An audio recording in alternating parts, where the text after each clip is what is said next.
Pullik avtoturargohga to'lagan pulingiz aslida o'zingizga qaytib kelayotganini bilarmidingiz? Siz to'layotgan har bir so'm bu shunchaki to'xtash haqqi emas. Bu shahar infratuzilmasini rivojlantirishga qo'shgan hissangizdir. O'zbekiston Respublikasi Prezidentining 2019-yil 9-dekabrdagi 5890 sonli qaroriga muvofiq pullik avtoturargohlardan tushgan mablag' quyidagilarga yo'naltiriladi. Shahar ko'chalarini ta'mirlash, piyodalar yo'laklarini obodonlashtirish, yashil hududlarni kengaytirish, jamoat transporti infratuzilmasini yaxshilash.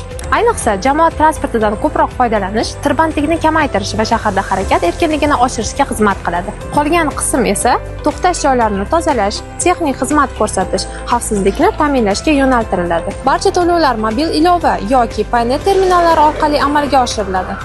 Bu esa tizimning shaffofligi va ishonchliligini kafolatlaydi. Demak, siz mashinangizni shunchaki qoldirmaysiz, shahardagi tartib, madaniyat va qulaylikka investitsiya qilasiz.